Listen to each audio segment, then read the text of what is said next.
welcome to LOA Today. I'm Walt Thiessen. With me on the show today, Debbie G and Neo Positivity. This is your daily dose of happy. We are so happy you decided to join us today. And a Merry Christmas to everybody! We have a full house today because we've got a couple of extra people joining us. We've got Debbie G's spouse, Joe, joining us on the show. Hey there, Joe. How you doing? Good morning. I'm awesome. Thanks for having me. Doing good. Good. A nice shot of a Christmas tree back there. And my own lovely wife, Louise, is also joining us for the first time in a long time. She's the one who started the show with me many, many years ago. And Louise, hey, good to have you back. Hello. Merry Christmas, everybody. And everybody's in their Christmas duds and looking good. Debbie G's been a little bit under the weather, but she's looking like she's feeling a whole lot better. You look like you are anyway. I love that. Well, we're getting a slight feedback here. Well, Merry Christmas, everybody. I have been not feeling the hottest. And what I told Joe was when I was in the hospital really, really sick for like 4 weeks one time, I used to put my makeup on every day so I could fool everybody. It didn't work, but still, I was trying. I was like, excuse me. Oh, goodness. Sorry, everybody. So I say MAC makes everybody look better. I don't even know what to tell you. You could be on your deathbed and using MAC and be all right. Oh, wow. Well, that's good to know. So if anybody's dying, just put your MAC on. Sorry if you're dying. Sorry, that was horrible.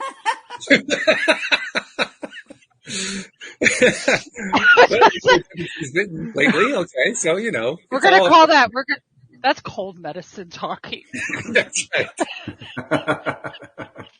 Now, I have to give the credit is due. This episode was basically instigated by Neo because Neo said he wanted to meet Louise at one point, and so we kind of used this date. We're recording this on Christmas Eve as the opportunity. So Neo, here we are. We got you into the place you asked for. You mean not you got to the place one. Not only are you meeting Louise, you're also meeting Joe. So hey. You know what? One of the truest things that life has taught me that I guess I didn't believe it as a child was that behind every man is a great woman. That's too up. Listen to your sound pitch. Well, your voice is sounding almost like Alvin and the Chipmunks. Alvin and the Chipmunks. I'll work on that. She's telling you to man up. She said, man up, say it with your chest. No, but you know what? Behind every man is a great woman. I learned that a while ago, and because I didn't have my mom growing up, so I didn't know how to take that when I first heard it in like high school. And my dad, is such a great man. He's my best friend. But since then, I've learned that to be very, very true. And as I've gotten to know Walt, he impresses me every time we have a conversation. And I appreciate how much on his game he is as far as learning more new mental exercises to improve himself and the people around him. So I was like, I got to meet the woman behind this man. And I've been thinking that ever since we did our first show together. So when I asked him, and he was like, yeah, I was like, oh, I didn't think it was going to be that easy. Like, I've done this a long time ago. So it is my pleasure to meet you. And thank you for coming on. Thank you. And I have to tell you, actually, it's the other way around. If anything, I'm the one who's behind her. I mean, she's like the out front person most of the time in our lives. So, LOA Today is a little bit of an exception to that rule, but yeah, she's the number one person here, no doubt. All right, folks, down off the pedestal. Down off the pedestal. I'm a human being. We work as a team. We work as a team in our marriage, in the business. It takes the two of us. But the positive thing is we listen and we talk things out and we bounce stuff off each other. And it hasn't happened so much lately, but I'll sort of a yin and yang kind of thing. I do something, he does the other part without us even talking about it. So we fill in for each other without even conversing. But we do find that we have similar thoughts as far as doing something. I'll say, hey, how about we do thus and such? Oh, I already did it, or I already made the call, or I picked it up at the store, or whatever. So we're on the same wavelength a lot of the time, which is nice. But we don't take it for granted that the other one's always going to do that. Yeah, you can't. I'm super curious as to when you first learned about law of attraction, like how you learned it from The Secret, your parents taught you, and how you've used it since then. Oh, gosh. Well, I didn't know about the law of attraction at the time, but I can tell you exactly on what street corner I was stopped at in Burlington, Vermont, when I made the decision that I was going to stop watching as much negative TV or movies or books, that I was going to make a conscious effort to find things that made me feel good when I watched them or did them or whatever. It was many, many, many years later. I don't remember how long we had been married, Walt, at least 2 years, 2 or 3 years, when Walt talked to me about The Secret. And oh yeah, that was like 6 or 7 years. Yeah. Into the marriage? Yeah, because The Secret was published in 2006, and I found it in 2007. So actually, it was all right, so that much longer. We started talking about it, and I had been focused on a more positive attitude in life, in that I was never clinically depressed, or I was never diagnosed clinically, but I think I was always sort of low-grade depressed as a kid, and was tired of it, just really tired of it, and realized that there were things that I could do or read or watch that would elevate my mood. So why not? The struggle was there wasn't that much out there. And my friends weren't positively focused. So trying to find what tidbits. But Walt read The Secret. I'd heard about The Secret and watched, I think, some of her interviews on Oprah, but it didn't really catch for me until Walt and I started talking about it. And you probably remember it more clearly, Walt, than I do. My long-term memory's not that great. No, you got it pretty accurate, I'd say. That's pretty much what happened. And it became. Do you remember what led up to my doing the first show with you? Yeah, I asked you. It was really straightforward. Okay. I mean, as I remember it, I originally wanted to do it with you, me, my brother, and my sister-in-law. And we ended up doing the second episode with them. But I also had figured out how the thing was working, and they weren't ready to do it yet. So you agreed to do the first show with me. And then we did the first 20 minutes and found that nothing had been recorded. And then we started again. So yep. All the fun technology. We've all been there. Oh, yeah. Walt, do you remember that spark that first said, I'm going to make a show? Like, you remember where you were and what you were thinking about just before that? I can't tell you that I was thinking we're going to make a show. What I can tell you is I had been thinking for about a 6 to 12 month period, how can I get myself to find the information that I needed to fill in the gaps? Because for me, there were gaps. Like for many people who watch The Secret or listen to or read the book, there are gaps that just you couldn't quite put together. It didn't make sense. And so I needed people to talk to, but I didn't know anyone to talk to. So I figured, well, what are the options? How can I do that? And podcasting I knew had been around for a little bit, but it hadn't really taken on in a huge way. And yet it was popular enough. I figured, well, maybe if I set up a podcast, I can find some experts and say, hey, come on to my podcast. Let's talk about the law of attraction. And then I learned some stuff. And so that's what I did. That's that moment right there when you're like, it's born. That idea is born. Yeah. It was like 2 a.m. the other day. And I love doing these things. You guys know, Joe and Luis, you guys probably don't know, every night from midnight till 2 a.m, I basically hit record, and I just get real meditative, and I spew whatever comes to me. And a lot of times I end up describing my experience as a cop. A lot of times I'll just go down, like if I'm ever feeling down or if I need a morale boost, I'll do like Debbie always teaches me, which is to, discover my awesomeness, to say the things about me that are the bomb. And, being a cop in the most dangerous city in America and chasing people down dark alleyways 5 nights a week is one of the most kick-ass things I've ever done. And so that spawns me into some kind of story. And so it just clicked on me. I want to do a show called When I Was a Cop. And then that's it. When I was a cop, this, da, da, da, da. When I was a cop, it was like this. And so, yeah, I kind of started. That night I made the Facebook group. That was like 2-3 days ago.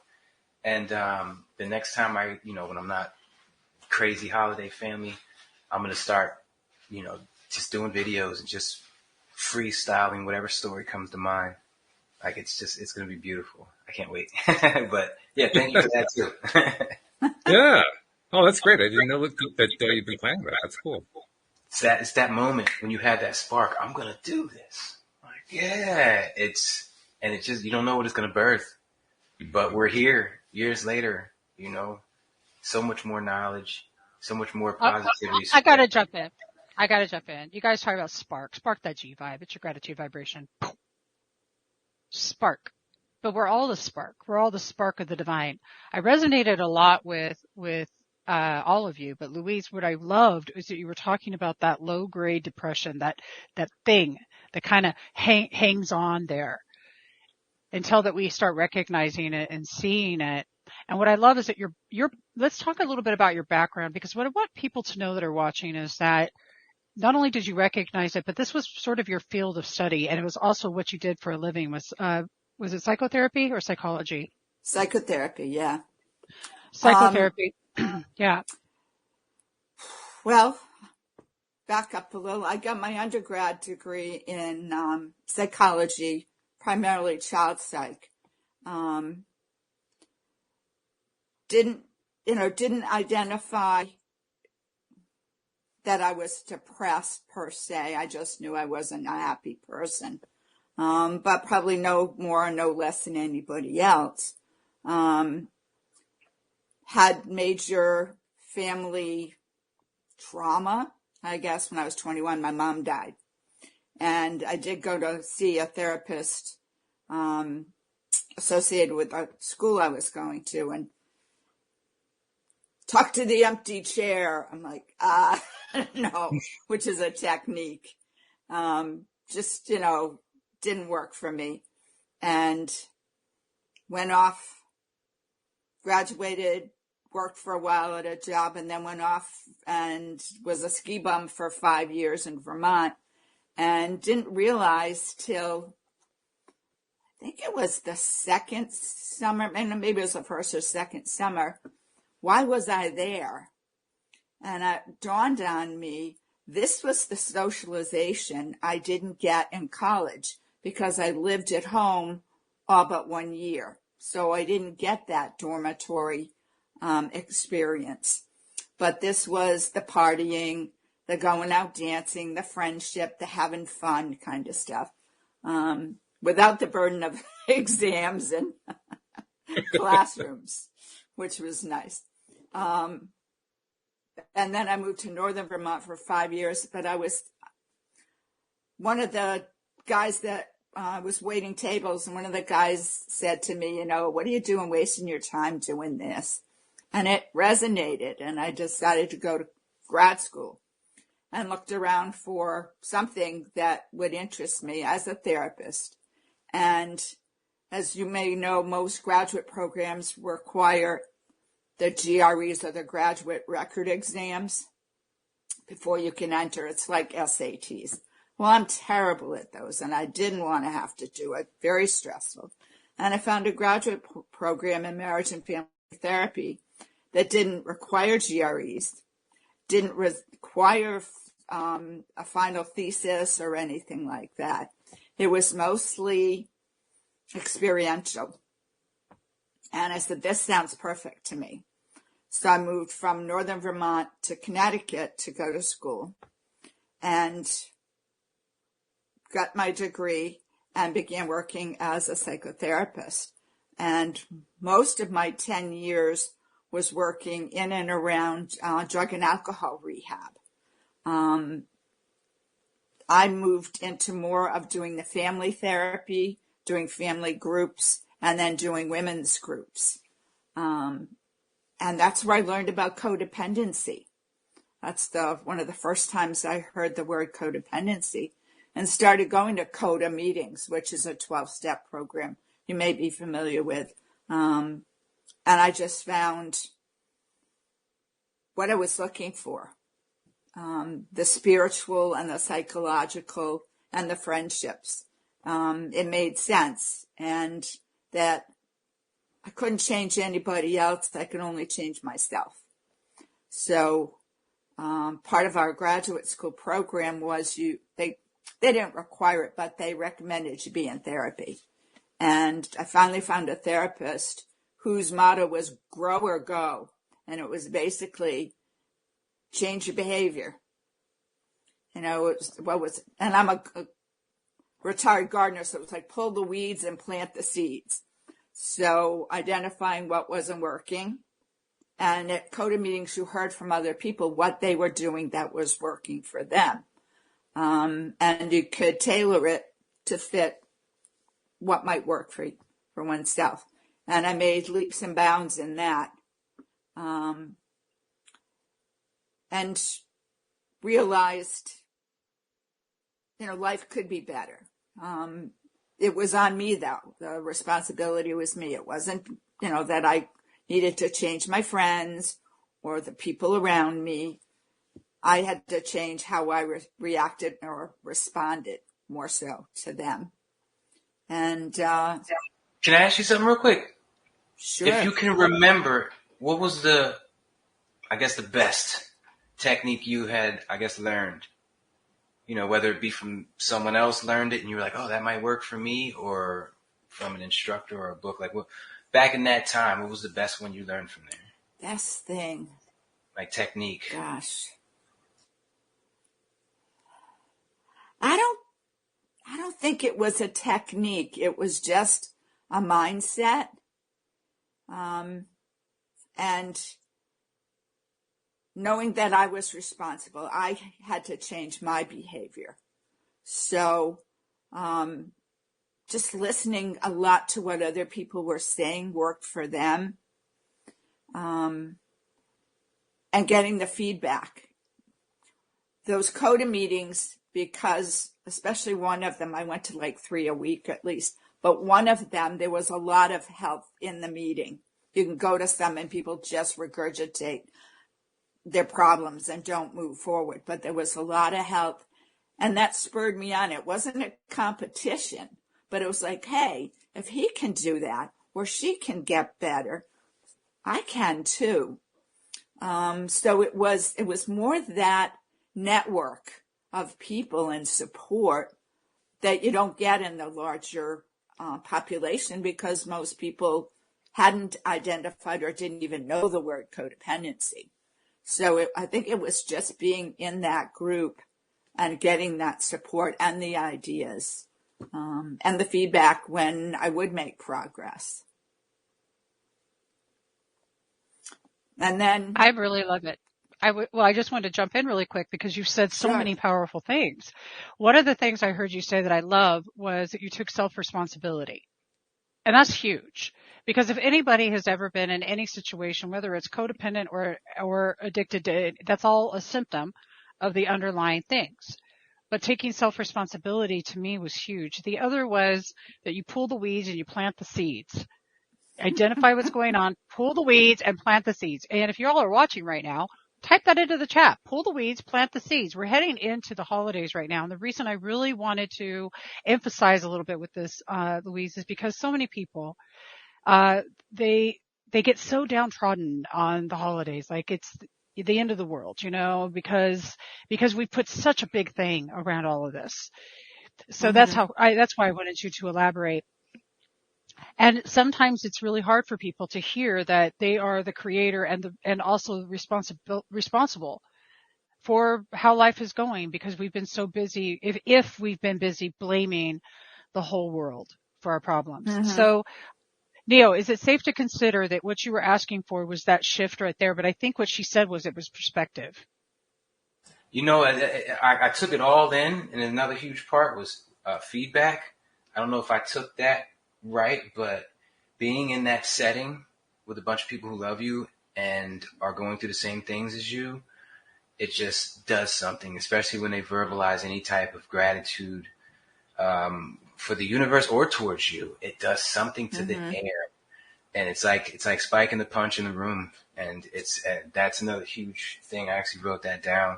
That I want to make sure that I'm giving feedback, you know, to the people that I don't normally give it to, because it's just life. Yes. So starting with right outside of that door, you know, the people that are there, and that's a beautiful thing. So yeah, and the owning your stuff. Oh my goodness, OYS I call it, own your shit. That in the law of attraction is a dangerous bug, because that means that bad thing that happened to you, you have to look at it and say, what did I do to attract that into my life? That's a huge step in progress that we in this group are going to have a nice time spreading to the world. It's one of those, oh, shoot, moments. It's like, I did it to myself. Well, and you probably, Joe, you might not have heard. I got sick, in 2018, and I got diagnosed right after Thanksgiving, and my thyroid was all out of whack. And if you don't know, thyroid affects every part of your body, and having to realize I did it to myself. That wasn't something from outside. That was stress related, and that was something I did to myself. But I also, y'all. Yep. Well, she's having connection issues. I can hear her in the other room. Walt, you're stealing all her internet juice right now. You're seriously, right? Share. Well, you know what? We haven't heard from Joe at all. She's trying to get. She's trying to connect. Yeah. Well, I love where she was going with this, because it comes down to that accountability and self-accountability. And also the law of appreciation is the law of attraction. And if you don't have the law of appreciation, hang it up. He's going to go help. I'm going to drop Louise down for just a minute here while he goes. And Walt, I want to hear down. I want to hear Joe's take. Where did you learn the law of attraction, and how long did it take you to start implementing it? And it was interesting listening to her story, Louise's story, and I was thinking about it, and it's been such an interesting journey this year. This year has been just a marvelous whirlwind of events and emotions and transformations for me. I didn't know anything about the law of attraction up until earlier this year. So, I don't think you know much about me, Neil, but, a few years ago, I was a pretty heavy drinker and partier, and that was kind of my life and had been for a long time. And I decided to change that. And for a couple of years there, I thought that was good enough. That's all I needed to do was change that in my life, and everything else was going to fall into place. And for a while, it seemed true. It seemed that was good enough. And then I come to realize earlier this year that I was searching for something else. I needed, more. And then, I met Debbie, and then I got involved in Taya, and, just all of this stuff has started coming together. And Debbie, as you guys know, is just a wealth of information into, all of these different areas, that she just constantly is introducing me to. And at times it's almost overwhelming, but I also appreciate it. It's just, I kind of have to piece it by piece, and I'm still I feel like I'm still a baby, still trying to figure all this stuff out, to be honest with you. So I don't know that I've had that light bulb moment yet. I'm still kind of got one foot in the dark and one in the light and still working it all out. So, Debbie, would you say he had that light moment already? I'm gonna just, what I can tell you is this. For each of us, it comes to this realization of wanting to own your shit. Just like you said there, Neo. And the dark and the light, it's an acceptance that we create both and that both are there for us. And each of us come to our own moment individually. So we all know that a caterpillar goes to become a butterfly. And when it becomes that butterfly, it comes out of the cocoon. And if you go over and you start trying to cut the butterfly out of the cocoon before it's ready to come out of the cocoon, you've now killed the butterfly. And in essence, it looks like Louise is still having problems. I'll go ahead and just pop it back here like this, and bring them right back as soon as they get that fixed. So in essence, what I'm telling you is that I have caught myself several times trying to cut Joe out of his cocoon. I got some scissors. I'm going to cut that shit right out. And yeah, I've been slicing myself at some cocoons. Yeah, it's the path of most resistance. The path of least resistance is to practice the art of non-interference. I say this all the time, but Lord help me if I'm not going right into it. Oh Lord, here I go again, interfering with some shit it's like Jesus, we are created in the womb for 9 months perfectly. We don't need outside help. We don't need anything. This has been going on for centuries. Right now, I want to talk about my DNA thing in a minute about that. But we've been doing this for a long time, but then we come out of the womb and our parents, and I did this, and all y'all who were parents did this. I got this from here. Thank you. You did a great job. I'm going to make this, I made this human. No, I didn't actually make the human. I had sex and made a human. And my body made the human. The universe made the human. The divine creation that resides within me made the human. But yet we want to try and think that we're going to control or make the human do. It just doesn't make sense. To cut somebody out of their cocoon before they're ready to cut them out it harms the relationship. It actually harms the person, because though as badly as I would love for everybody to be able to see that there is more light, you can't, without your dark, you wouldn't know your spark. So until you learn to love the dark, you may not see your spark. I don't know, but it's an individual process that is, requires, I would love to just download all my stuff into Joe's head, but that's not how this works. He may not need everything I need. Right, Louise? You just want to go here. Just, don't you see? Go. Do all this. I'm laughing because that was our relationship in the beginning, because I was much more positively focused and I would point stuff out to Walt, even as simple as when he would go for his daily walks, look around, notice stuff. It was years. And then he finally was like, I'm doing it. It makes a difference. It's like, or somebody else, somebody on the show said something that maybe I had said years before, but until he's ready to hear it, or I'm ready to hear it, or Joe or anyone is ready to hear it, all you can do is offer. Yeah, but not getting all, I bet, did you find yourself like getting in it, like so invested in it. And then my time and energy gets invested in something that isn't even mine to invest in. Somebody else's healing work is not mine to go and step in and invest my own energy. That's an old codependent. We all know that. Let's call it what it is. That's an old codependent. Yeah.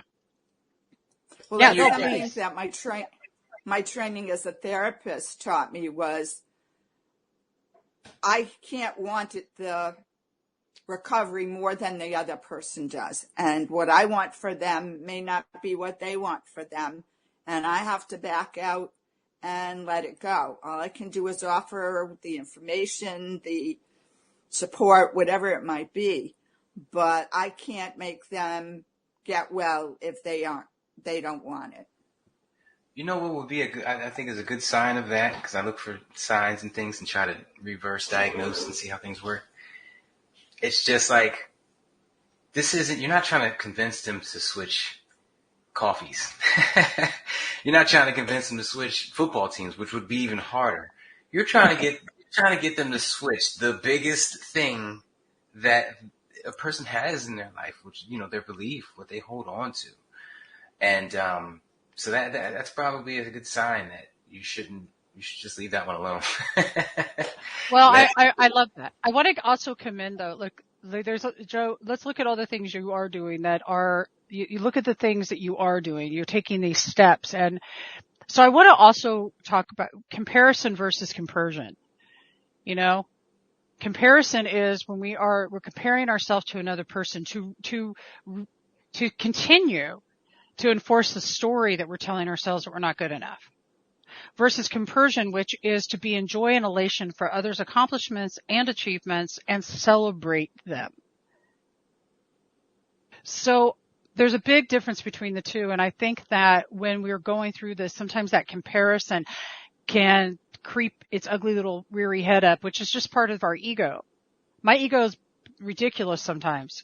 Jeez, I go, would you stop already? Jesus, man. Lord help me. Oh, Lord. But that's part of the fun. That's the fun being alive. The other night I was trying my heart. I said, I'm going to sit here, and out of all my mental exercises, I'm just going to wait and see what comes and see how long I can hold it. That was my whole point. See how long I can hold this stillness. And it just got to the point where I was like, dang. Like, stop. And like, why bring that? Why now? Like, no. And it was just so ridiculous, the things that were popping up. And it was like that book, The Untethered Soul, is like children clamoring for your attention. And you literally can either give it to them or you don't. But Debbie, real quick, the Calm app. I'm doing a meditation, 30 days of meditation. I'm on day 23 or day 22. He was talking about empathy versus compassion. And he said, think of someone that brings pain to your mind, someone that's going through something. I'm like, I don't want to meditate about this today. I want to skip to the next one or go back. I said, you know what? Let me take it.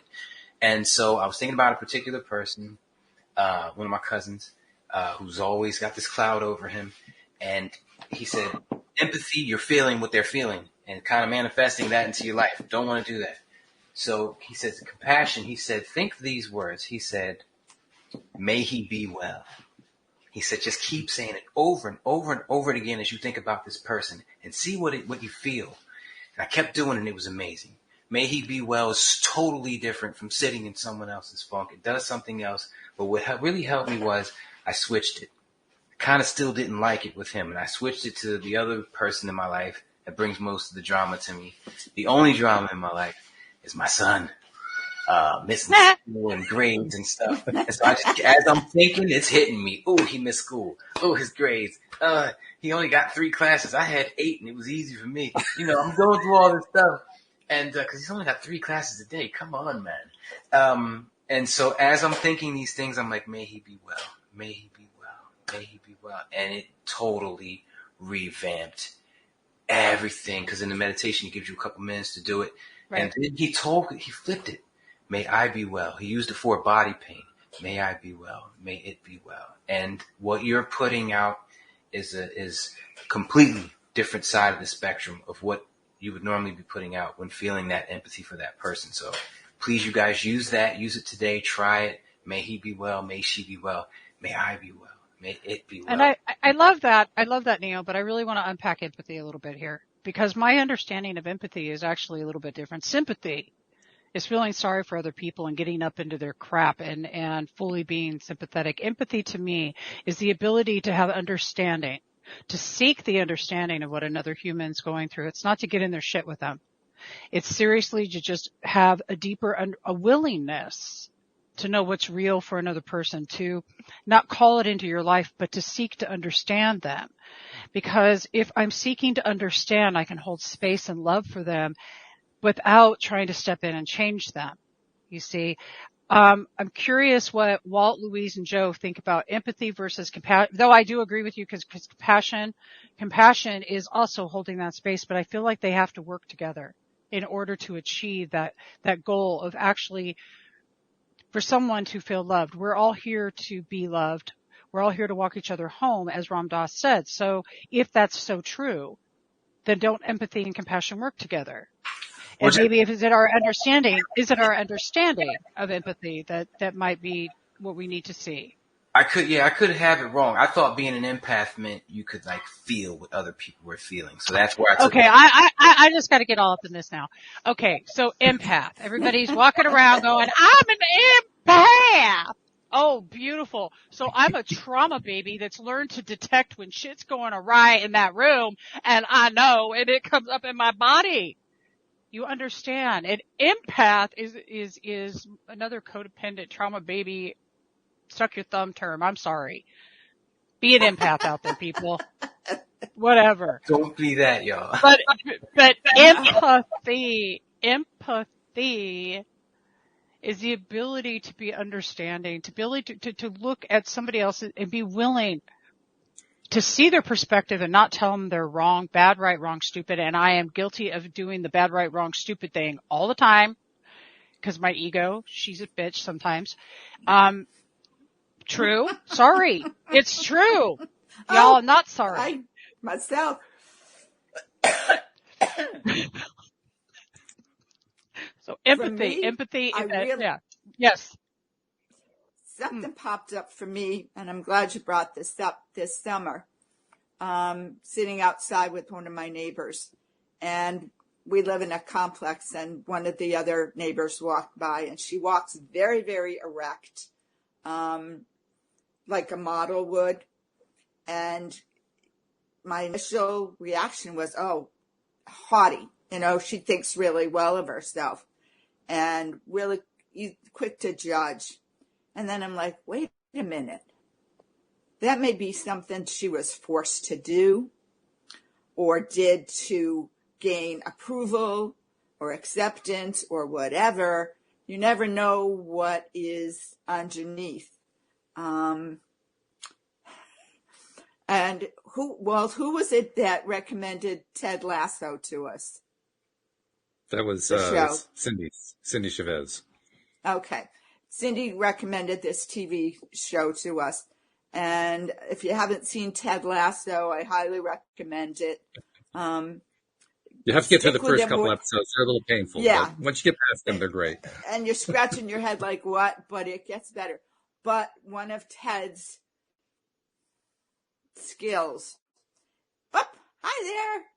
One of Ted's skills. I said he would make a guest appearance today. He did, yes. Say hi. Hi. Merry Christmas. Hello, Mark. Look. Is that an early Christmas present?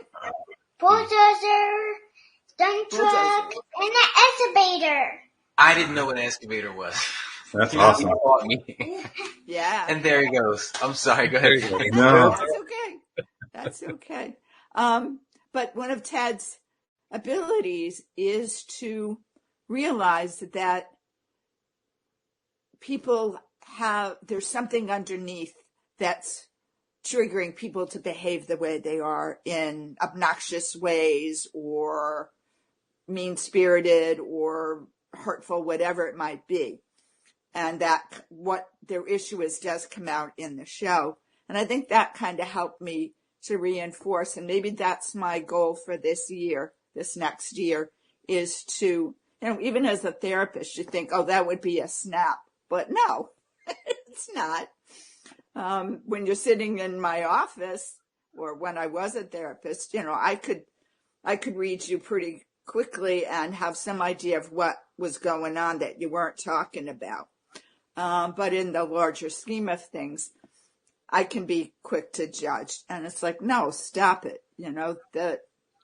Because somebody is so negatively focused or carries themselves in a certain way, you don't know what went before that has resulted in that. And Beautiful explanation of empathy.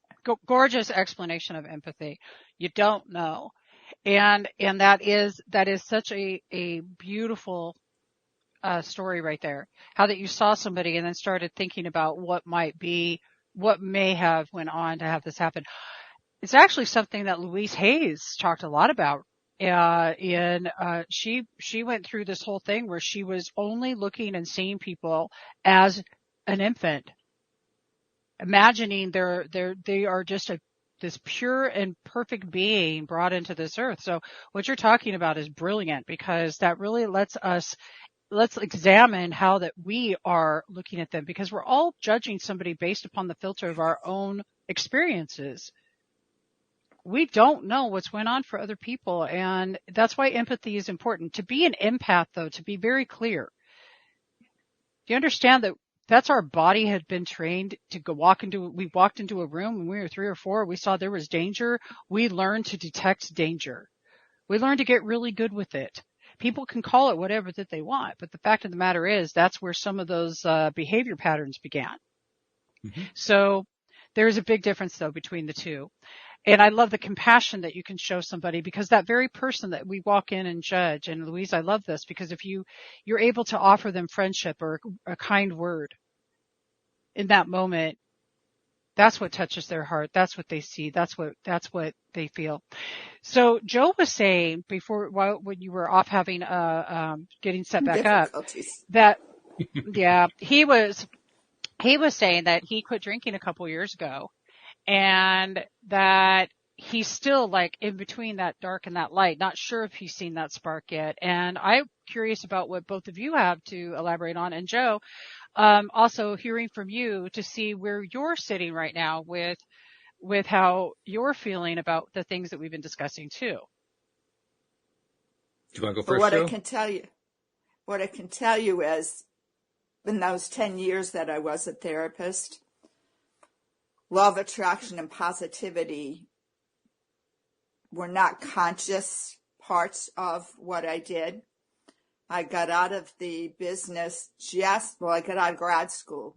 I think as that was starting to turn, that positive psychology was starting to show itself.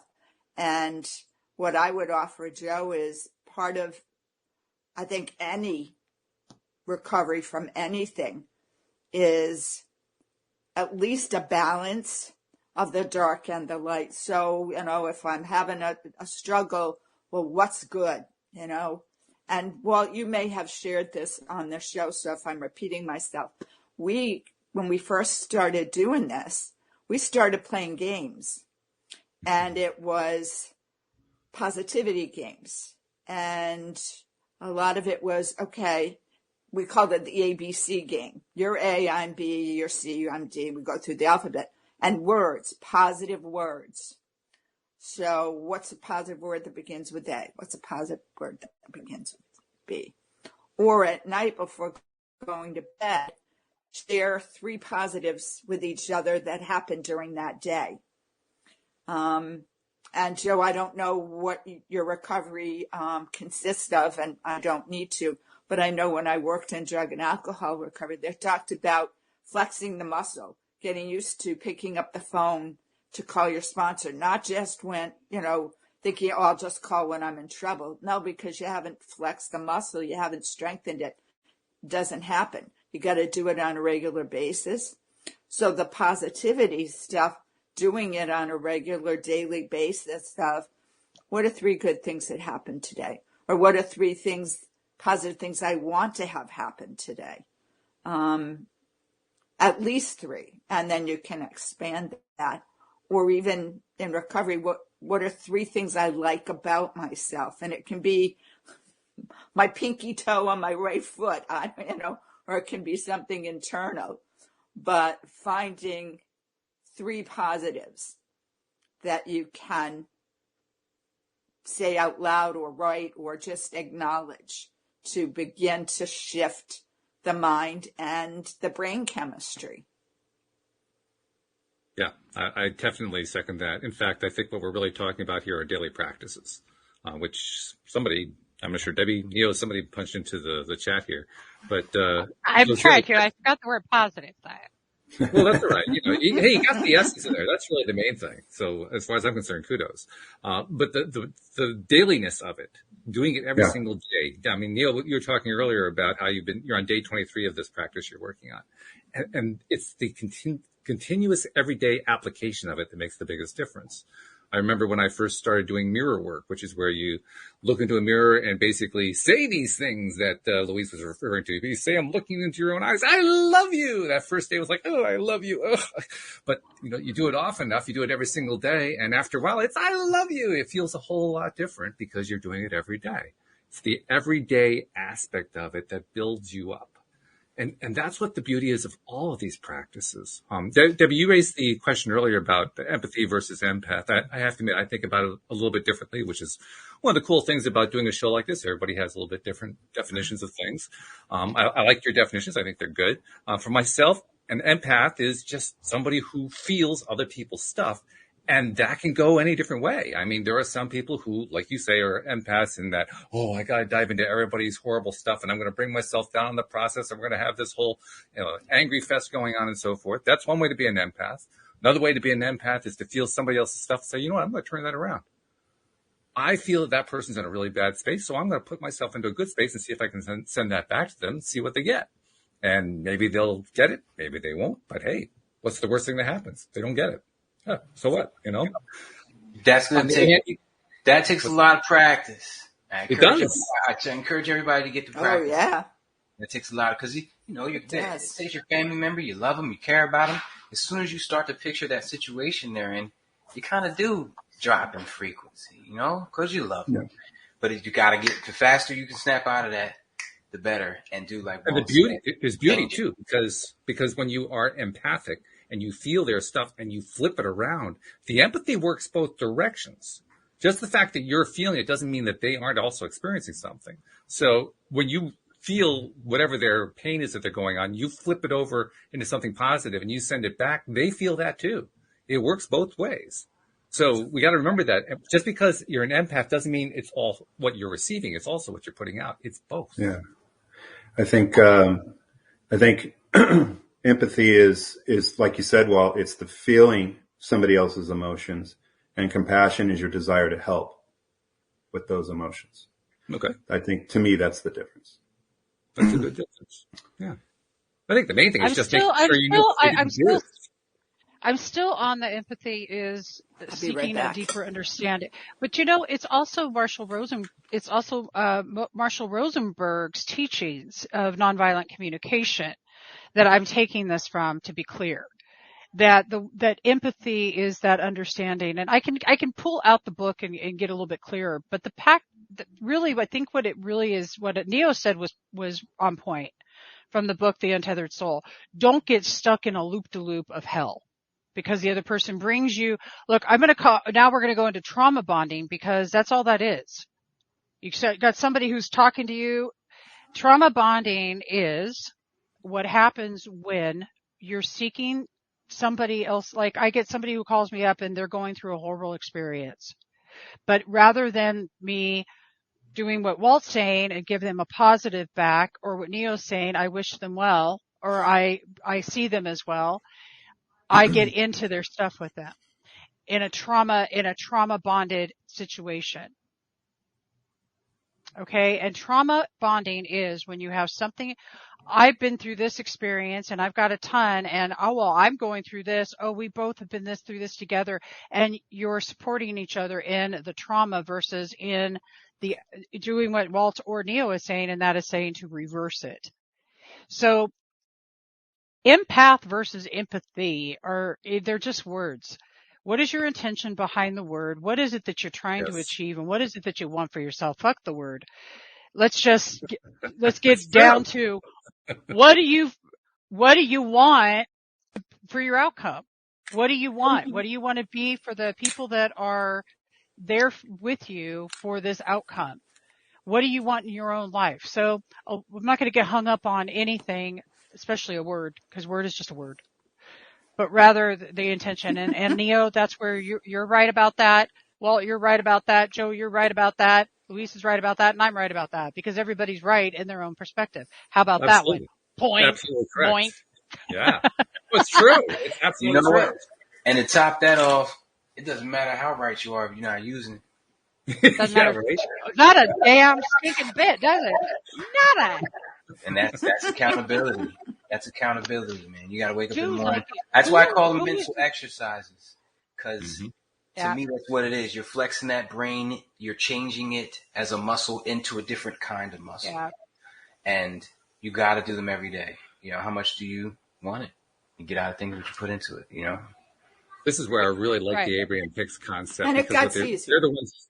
They're the ones who promote the idea that all this is vibrational, that everything that happens in our lives, in the perspective of source energy, in God's perspective, however you want to look at it, all of it is vibrational, and the universe is vibrational, and all of our exchanges are vibrational. So when we think about it that way, now it doesn't really matter what the word labels are. Now the question is just, where's your vibration at? Is it a high vibration or is it a low vibration? Is it higher than it was before? Is it lower than it was before? And that's it. And everything else is just labeling. It also makes for great shows, but that's basically it right there. And the tools are basically ways to increase the vibration, laughing and being silly, singing, dancing, any of those things. I was telling Walt this summer, we didn't get out and ride bikes very often, but whenever I get on my bike, I feel about 12 years old. And I love it because, that's when I rode my bike the most, when I was about 12. So if I'm going to feel 12 years old, by all means, I'm going to enjoy every minute of it. Absolutely. Just don't try any of those tricks you tried at 12. Okay. Luckily, I was a try. All right. I'm loving where you just took this, Louise. Play. Yeah. All right. Here it is. So Karen Palmer, who I started Spirituality Gone Wild with many, many moons ago. She was her birthday yesterday. Happy birthday, Karen. Happy birthday. But I'm going to read this to you all because this is Karen. She had me in stitches. She's all about, if you get into it with somebody, you do the hokey pokey and you turn yourself around. Let me read. So I love it. I love it. she's Miss Kindness, man. We're going to have her on the show. You guys, we got to get Karen on. So it says this. She sends this to me. I welcome all things with wonder and curiosity. I let everything be and enjoy. I choose to be truly helpful and listen to my inner guidance always. I am gentleness, acceptance, and ease no matter what. When I find myself upset or disturbed, I remember the truth and I do the hokey pokey and I turn myself around and love, because that's what it's all about. I make a joke about it because it's silly. I have never been abandoned. I have never been rejected. And I am loved and cherished beyond words. I am too wonderful for words, and so is everything and everyone. We are all the same inside. I am the only one who needs to believe this, and so I choose again. I fall back into grace, knowing that I just say, oops, I projected again, got out of my heart, went into my mind. Oh, baby, I created a mess. And I gently laugh, do the hokey pokey, and turn myself around, because that's what love is all about. That's great. Love it. Karen, I love you. I like that. Karen Palmer, Miss Kindness. She wasn't even here and she was here. Well, that's it. That's It's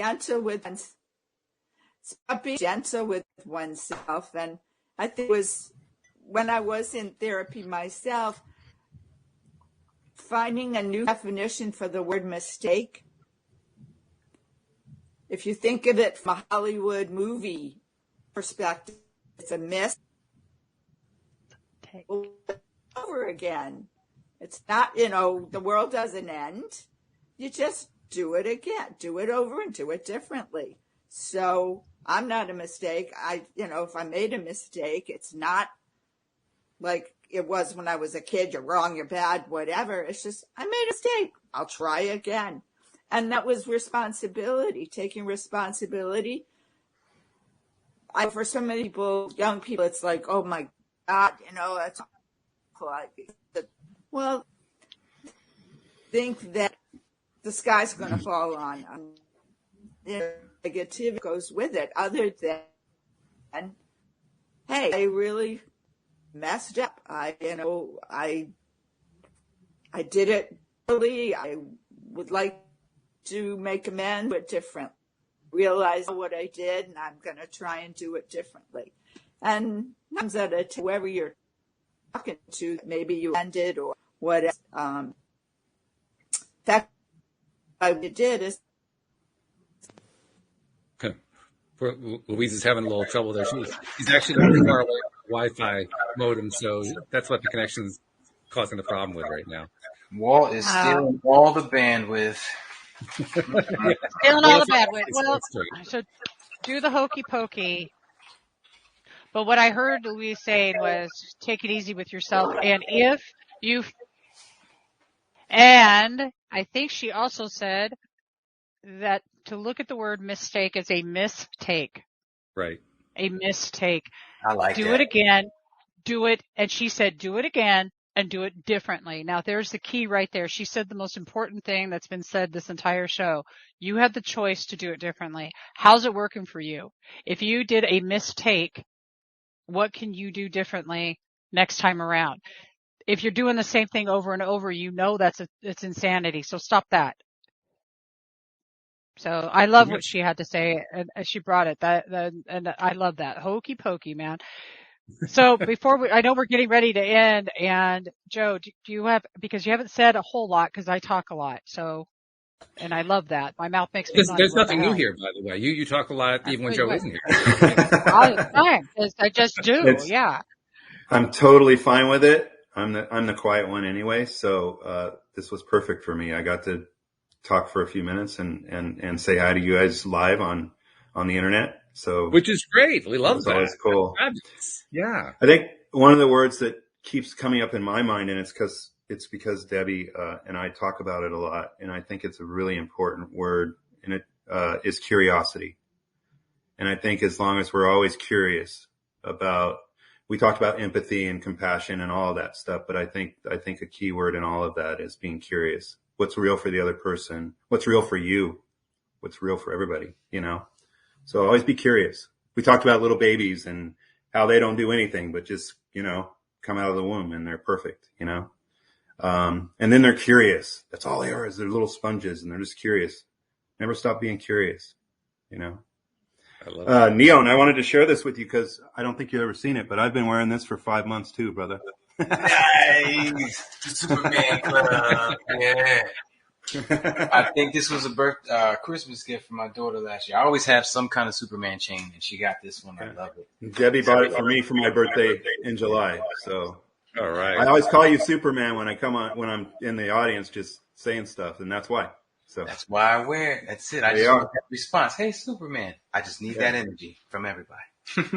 Thanks for having me on today, guys. Yeah.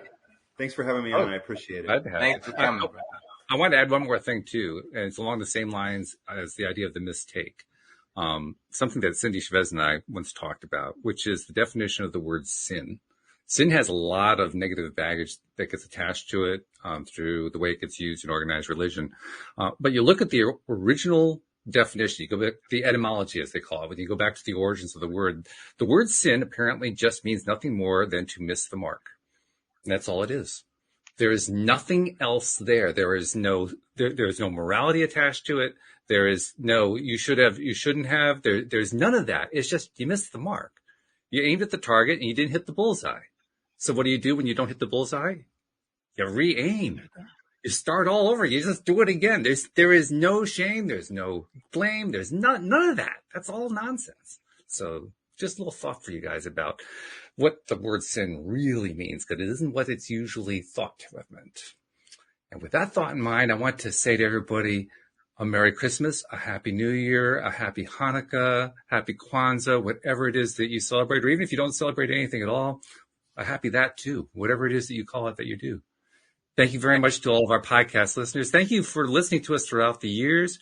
we're looking forward to continue doing it next year. In fact, we're going to be doing the New Year's Eve special a week from today. So you want to join us from that. And with that in mind, we'll see you all next time here on LOA Today. Goodbye, everybody.